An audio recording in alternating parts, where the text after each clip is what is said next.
Every January, we like to start off our new year at Daystar Church with 21 days of prayer and fasting.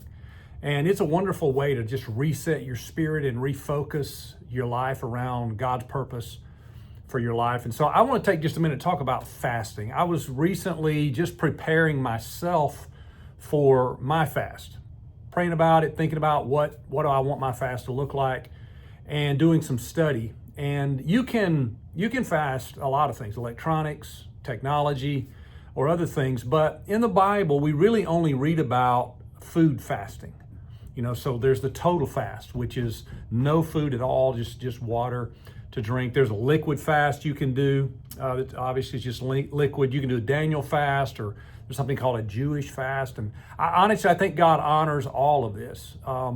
More than anything, fasting is about taking control of your flesh. Jesus said in Matthew 6:16, when you fast, don't make it obvious as the hypocrites do. For they try to look miserable and disheveled so people will admire them for their fasting. And I tell you the truth, that's the only reward they will ever get. Now that's a scary thought.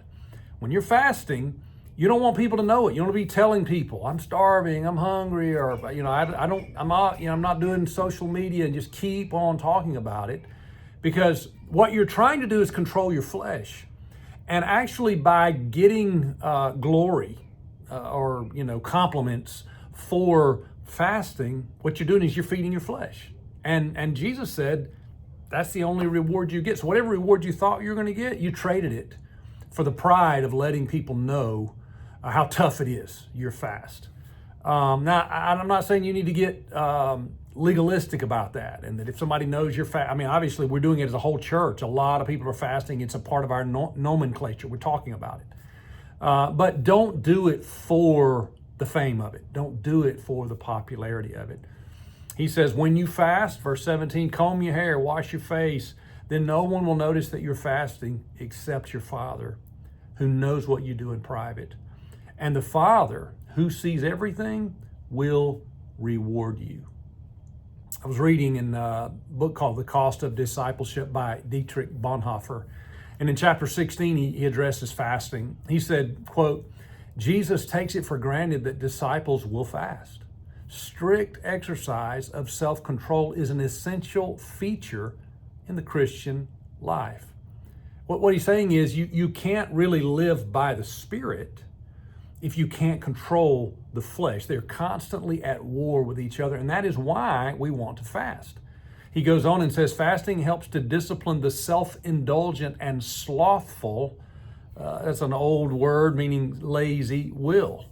Self-indulgent will. We all have a self-indulgent will. Our will wants to do what we want to do that makes us feel happy, like a cheeseburger, like a milkshake, So it says our will is so reluctant to serve the Lord.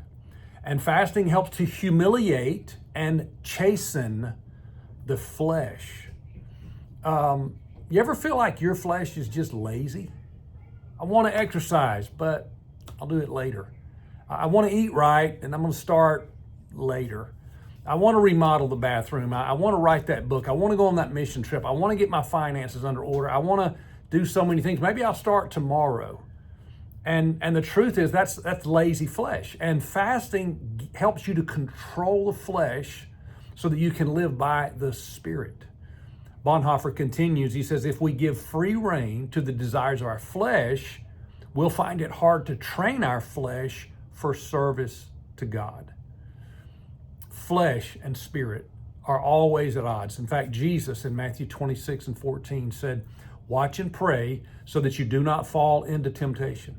The spirit is willing, but the flesh is weak. We're going to always have this back and forth. And Jesus was talking about all of us. Our spirit is willing. Our spirit's going to walk with God. We're going to be generous, kind, loving. We're going to serve. We're going to sacrifice. That's what our spirit says. Our flesh says, no, I'm not going to forgive that person. I remember what they said to me. No, I'm not going to serve that person. I'd rather take care of myself. I'm not going to give that money to help that cause. I'd rather keep that money. Spirit and flesh.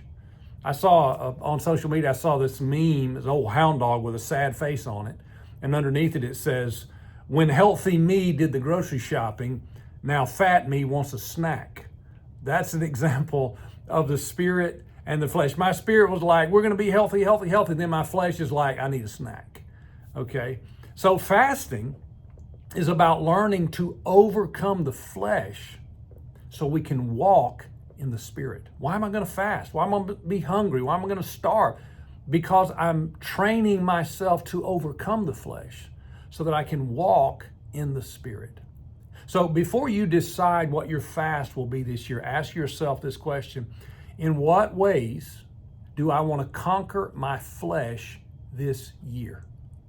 Maybe you overeat and you fail to take care of your body physically. The Bible says your body is a temple of the Holy Spirit. You should honor and glorify God with your body. Maybe you smoke. Maybe you drink too much. Maybe you view pornography, which is always wrong, or you have some other addiction in your life. Maybe you find it hard to forgive people, even though Jesus teaches that forgiveness is a basic Christian principle. Maybe you battle with jealousy or bitterness or anger. These are all fleshly sins, and fasting is about learning to overcome the flesh. It's practicing to overcome the flesh. Bonhoeffer says it's humiliating the flesh. Now, battling your flesh will be a 15-round boxing match, and no one records a first-round knockout. In fact, you can get knocked down a lot. The Apostle Paul said that about his own flesh. He seemed to indicate that every day his flesh knocked him down, he had to get back up. And you may find yourself struggling with your fast, even failing. Here's my encouragement to you: don't give up. Keep trying. Don't fall to the temptation of, well, I just didn't make it, I'm going to quit now. Or don't allow yourself to feel condemned because you weren't perfect. You're not going to be perfect. Funny story about my first fast ever.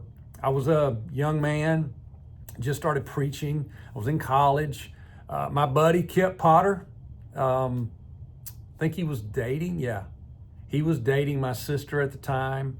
I was dating Leslie at the time. We all went to this little church in Eufaula, and Kip and I were going to start preaching every Wednesday night. We were young preachers. And so we decided we'd do a 3-day total fast, nothing but water for 3 days after Sunday. So Monday, Tuesday, Wednesday, we'd go to church.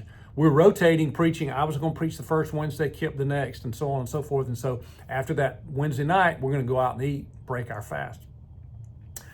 Also, at the same time, my girlfriend, Leslie, was heading up kids' church as a volunteer, and she was selling boxes of M&Ms for raising money for the kids' ministry. And she asked me to take them back to college with me. I was home for the weekend, take them back to college, sell them, come back Wednesday night for church. And so I'm selling M&Ms and starving. And man, I was starving. It was the last day. I'm carrying that little box around with the little, boxes of M&Ms like this. And I'd sold all of them except one box. It's Wednesday after school lets out. My last class is over. I'm driving back in the afternoon, going back. I'm going to preach that night. And right there on the seat beside me is one box of M&Ms, and I am starving. And it was peanut M&Ms. If it had been the plain M&Ms, I know some of you are plain M&M people, and I'm praying for you to meet Jesus in 2025. The peanut M&Ms, that's where it's at. Man, I'm pretty sure at the marriage supper of the Lamb, there's going to be peanut M&Ms. Oh my gosh, it's just sitting there. And I'm driving and I'm looking at those M&Ms. It's just one box. I sold a whole case except one box of peanut M&Ms. I'm starving. And I heard this little voice go, hey, you need a little bit of energy. You're going to be preaching. I mean, you're preaching the gospel. You got to take care of yourself. You got to have something to sustain you. And then I heard that voice say, you sold them all except one box. What's the chances of that? Maybe that was the Lord. Maybe he wanted you to have, and look, it's peanut M&M. That's probably the Lord. He knew you liked them the best. Well, that's all I needed. I devoured that box of peanut M&Ms. And I got home, I didn't tell anybody, and I preached feeling so condemned. I felt so bad about it. I finally told Kip, and he was like, bro, don't worry about it. About that same time, I had a snack too. So I felt a little better. Hey, the truth is, if I'd known Christ better and I'd walked with him more, I was more mature in my faith, I would have known how proud God was for me that I made that effort and that I went 2.5 days, 2 3/4 of a day on a liquid fast. And more I've come to love the words of the prophet Zechariah when he said in Zechariah 4:10, "Do not despise these small beginnings, for the Lord rejoices to see the work begin." This January, I want God to begin something new in your life. So go to battle with your flesh so that you can partner with God.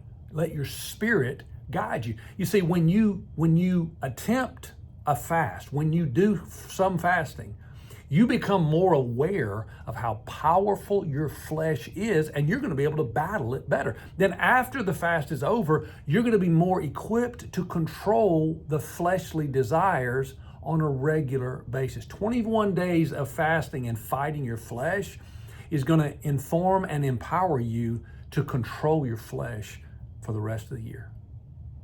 So how do you want to be different this next year than this past year? You want to be less negative, more positive, more faith-filled, faith-motivated? Do you want to have more prayer, more Bible reading time, less screen time? Do you want to leave an addiction behind that you've struggled with? Do you want to find God's will for your relationships? Do you want to hear his voice? Do you want to have the courage to take steps of faith in it relates to your future? Do you want to overcome bitterness and anger and unforgiveness this year? Well, why don't you put your flesh on notice with a difficult fast this January? Go to battle with your flesh through fasting. 2 things I can assure you of. Number 1, you won't be perfect at it. You won't be perfect. I can assure you of that. Second thing is, you won't regret it. You'll be better for it. And if you try your best, I promise you, you will come out of this 21-day period closer to God. Your flesh will have less control over you, and your spirit, man, will be stronger.